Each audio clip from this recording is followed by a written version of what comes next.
In this video, we are going to focus on the intake of fluids. And the way I like to separate it is by three main categories: the timing of your fluid, the type of your fluid, and the temperature of your fluid. So let's start with timing and pull the two in during this conversation. The first time you want to be thinking about fluids is first thing in the morning. When you wake up, you want to cleanse your digestive tract and get it ready for breaking down foods and accepting new foods for this new day for you. So, whatever that time is for you, depending on your type of work or the time of day that you're working, let's just assume you're working a regular day shift or not. First thing in the morning, you want to try to consume a simple glass of water before you do anything else.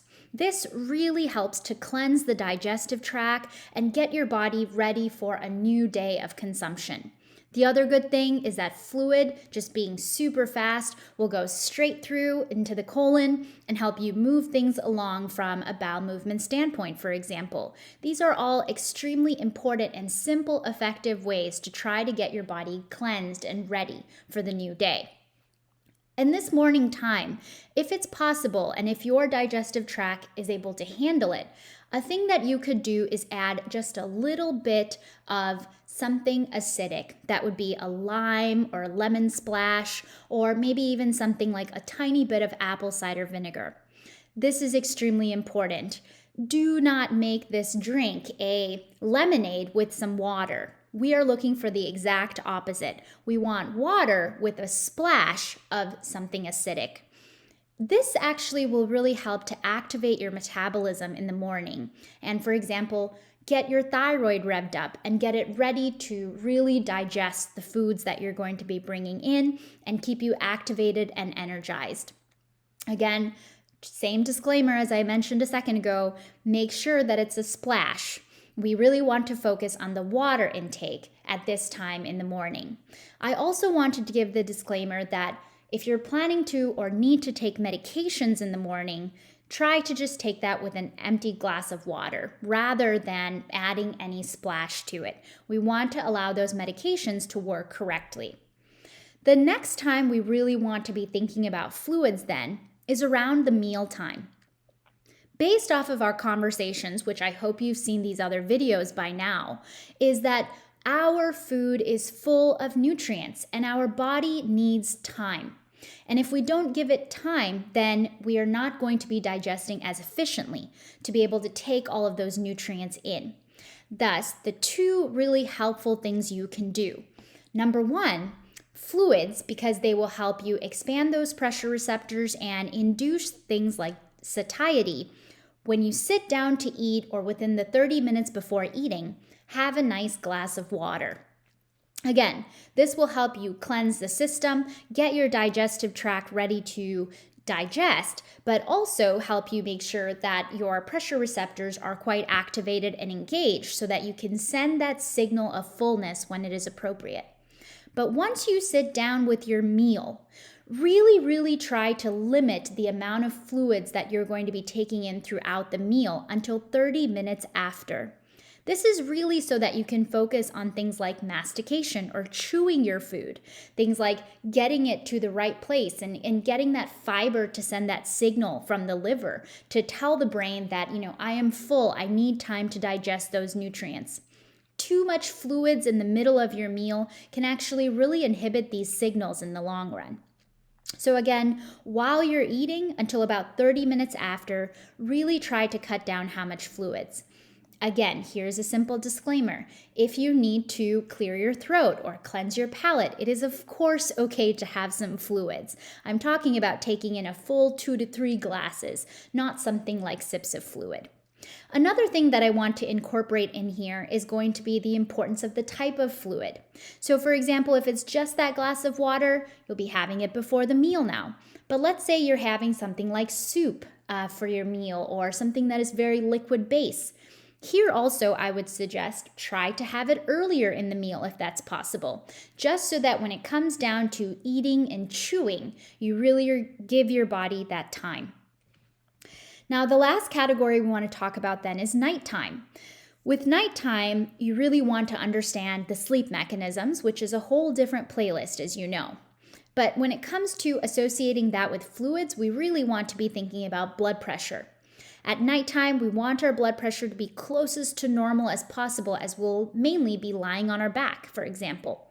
So, in this setting, the other important piece to think about is the number of times you're waking up to urinate. As I said, you'll have to watch the other videos to get more details on why this is so important. But the less we have to get up to urinate, the better our sleep quality. And thus, within that 2-hour range of going to bed, we really want to cut down the amount of fluids we are drinking. Of course, if this is going to replace something like a caloric snack or meal, that's definitely a better replacement, I would argue. But with the exception of very basic diagnosis, for example, like kidney stones, we really want to be focused on reducing fluid and food intake as we get very close to sleeping. And I like to say the simple rule of thumb is 2 hours. At this point, we want to start thinking about the temperature of the fluid that we're consuming on a day-to-day. Room temperature is neutral. You don't have to think too much about it. But when we think about warm fluids are actually very helpful to induce things like dilation and induce things like digestion. And so whether it's, before a mealtime or especially at nighttime, because in our sleep, we actually do a lot of digestion.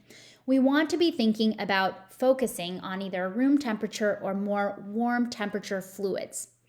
The main exception to this conversation is when you're looking to maybe balance your body temperature, when it's very hot outside, or if you're doing significant exercise, for example. In all of these situations, something like a cold drink or cold water definitely makes sense. Even in terms of trying to, for example, reduce your appetite, if you're trying to hold off on eating for a couple of hours, or make it between maybe the morning and the afternoon meal, for example. Having a little bit of cold fluid can help you do that. But you do want to be very careful with consuming cold fluids, especially around the mealtime or especially around nighttime, because this can impact things like blood pressure. A lot of fluids discussion requires experimentation. You're welcome to try this out, and of course there's a level of personalization and what works for your body. This is meant to be a general basis for you to be able to work off of on at least a few times of the day that you really want to be focusing on the type of fluids and the temperature of fluids that you're taking. When it comes to specifically the type of fluids, which is the last category I like to talk about, plain water has no calories. So from trying to fill in some space in the middle of the day and from trying to just focus on cleansing, for example, that's a great way to go, just plain and simple water. If you're trying, on the other hand, to utilize herbs and incorporate them through the day, something like tea is a great example of trying to incorporate and infuse and activate certain herbs so that they can help you, for example, get sleepy or for you to be able to help with different parts of the body. All other fluids, we always want to be thinking about their caloric content. Always look at things like labels if you're buying some type of fluid from outside. Always be thinking about the incorporation of those calories as if they were really part of your normal food consumption. Should I be taking this earlier in the day, for example, if it's very high, especially in things like simple calories? Or a better question to ask is, should I be having this anyway? I hope this was a good example or a good way to start thinking about fluids. And beyond this, I will see you in a different conversation.